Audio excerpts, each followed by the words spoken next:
बहुत शुक्रिया तमाम मार्केट अपडेट के लिए आपका सुमित। तो कुल मिलाकर कुछ ऐसा रहा आज के मार्केट का हाल और बैंकिंग और फाइनेंस सेक्टर में अभी निवेश के लिए अच्छे स्थिति है, ऐसा कहना है हेलियोस कैपिटल के समीर अरोड़ा का।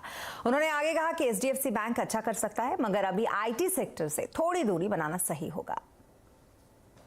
बिग पिक्चर में बात करूं तो हम फाइनेंशियल्स और बैंक्स में ओवरवेट थे और आईटी हमारा जीरो था।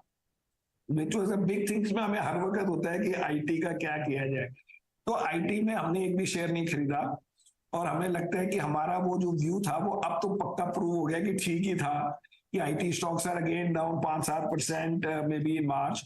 अगर अब रिलेटिवली देखें तो अब हम more and double more bullish इसमें कुछ कर नहीं सकते खास, क्योंकि वो ऑलरेडी हमारा नियरली 9-10% है। वो एचडीएफसी बैंक जिसमें आज भी बड़े अच्छे रिजल्ट्स आए, उसके जो भी प्री रिजल्ट्स कहते हैं, जो भी कहते हैं, सो वही हमारी अभी चल रही है स्टोरी की फाइनेंशियल बेटर है आईटी से। दिस इज अ बिग बेट।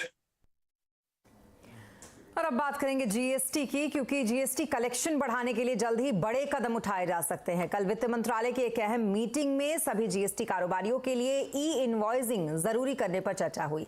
साथ ही रिटर्न फाइलिंग में भी कड़ाई करने की बात इस मीटिंग में हुई। एक्सक्लूसिव डिटेल के साथ हाजिर हैं आलोक प्रियदर्शी, उनसे जानते हैं। आलोक जी, बताएं जरा जीएसटी कलेक्शन बढ़ाने पर क्या बड़े कदम उठाए जा सकते हैं सरकार की तरफ से? भले ही मार्च महीने में अभी तक का सेकेंड हाईएस्ट जीएसटी कलेक्शन 1,60,000 रुपए करोड़ से भी ज्यादा की वसूली हुई है, बावजूद इसके सरकार को अभी भी लगता है कि रेवेन्यू लीकेज के मोर्चे पर और साथ ही साथ जीएसटी कलेक्शन को बढ़ाने को लेकर अभी भी काफी ज्यादा स्कोप बाकी है।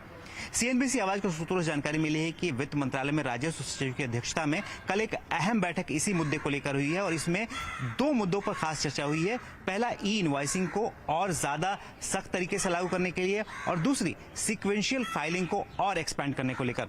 जो ई इनवॉइसिंग अभी तक 10 करोड़ के जो कारोबारी हैं सालाना टर्नओवर वाले, उन पर लागू है, उसको घटाकर सभी जीएसटी कारोबारियों पर इस पर लागू करना है। हालांकि इसमें एक चरणबद्ध तरीके से इसको लागू किया जा सकता है, क्योंकि जो ये थ्रेशोल्ड है उस थ्रेशोल्ड को 5 करोड़ और फिर उसके बाद 0 तक लेके आना है।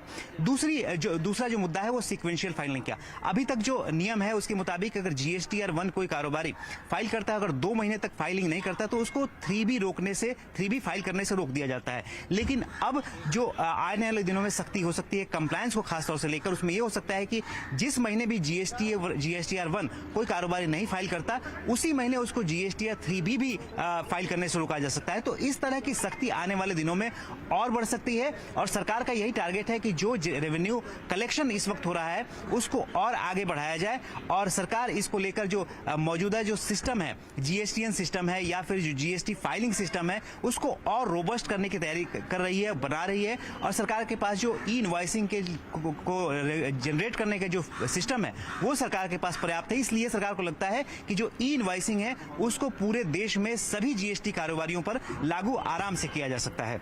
जी, बहुत शुक्रिया तमाम डिटेल्स के लिए आपका आलोक। तो जीएसटी के मोर्चे पर कुछ इस तरीके की तैयारी और